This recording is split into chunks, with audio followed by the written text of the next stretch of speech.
பேட்டில நடக்கும் ஏமாற்று வேலை, கசிந்த தகவல், உஷாரான அம்பயர்கள், பேட் பரிசோதனை பின்னணி என்ன, முழு தகவல்களை வாங்க பார்க்கலாம். ஐபிஎல் தொடரில் அம்பயர்கள் கடந்த 3 போட்டிகளில் விசித்திரமான ஒரு விஷயத்தை செய்து வருகின்றனர். 3 போட்டிகளிலும் வெவ்வேறு பேட்ஸ்மேன்களின் பேட்களை வாங்கி அதை பேட் அளக்கும் கருவியின் மூலம் அளந்து உள்ளனர். சர்வதேச கிரிக்கெட் கவுன்சிலின் பேட் அளவு தொடர்பான விதிகளின்படி அந்த பேட் உள்ளதா என அவர்கள் பரிசோதனை செய்து வருகின்றனர்.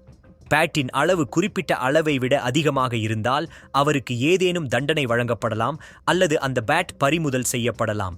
ஆனால் ஏன் திடீரென இப்போது ஐபிஎல் தொடரில் பல்வேறு வீரர்களின் பேட்களையும் அம்பயர்கள் பரிசோதித்து வருகின்றனர் என்ற கேள்வி எழுந்திருக்கிறது. இதன் பின்னணியில் சில ஐபிஎல் அணிகள் இது குறித்து புகார் அளித்திருக்கலாம். ஏதேனும் வீரரோ அல்லது ஒரு அணியோ அதிரடியாக ரன் குவிப்பதற்காக பேட்டின் எடையை அதிகரிக்க வேண்டியதனால் அளவில் மாற்றம் செய்திருக்கலாம் என்ற சந்தேகம் எழுந்துள்ளது. பொதுவாக அதிக எடை உள்ள பேட்டை வைத்து ஆடினால் எளிதாக 6 அடிக்க முடியும் என்ற நம்பிக்கை உள்ளது. அந்த பேட்டை கையாள்வது சிரமமாக இருக்கும் என்றாலும் கூட T20 போட்டிகளில் 30 அல்லது 40 பந்துகளை மட்டும்தான் ஒரு அதிரடி பேட்ஸ்மேன் சராசரியாக சந்திக்கிறார் என்ற பட்சத்தில் அதிக எடையுடைய பேட்டை வைத்து அவர் ஆடுவது சாத்தியமே. அதன்படி பேட்டின் அளவை சில வீரர்கள் மாற்றி அமைத்து அதிரடியாக ஆடுவதாக யாரேனும் புகார் அளித்திருக்கலாமோ என்ற கேள்வி எழுந்துள்ளது. இல்லையெனில் அம்பயர்கள் இத்தனை தீவிரமாக ஒவ்வொரு போட்டியிலும் பல்வேறு பேட்ஸ்மேன்களின் பேட்டை வாங்கி பரிசோதிக்க மாட்டார்கள். இது ஒரு எச்சரிக்கைக்காக செய்யப்படும் பரிசோதனை முயற்சி என பிசிசிஐ வட்டாரத்தில் கூறப்படுகிறது. எந்த பேட்ஸ்மேன் அல்லது எந்த அணி செய்கிறதோ அவர்களை நோக்கி இந்த பரிசோதனை நேரடியாக செய்யப்படவில்லை.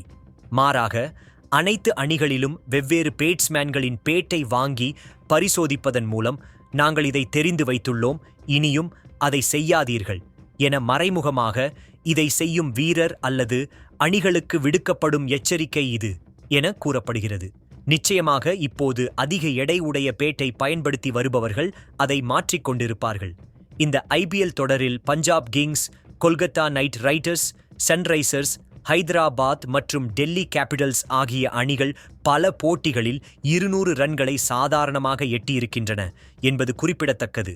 ஆனால் அந்த அணிகளில் ஒன்றுதான் இதை செய்கிறதா அல்லது அந்த அணிகளை சேர்ந்த யாரேனும் ஒரு வீரர்தான் இதை செய்கிறாரா என்பது குறித்து உறுதியான எந்த தகவலும் இல்லை. நீங்க என்ன நினைக்கிறீங்க?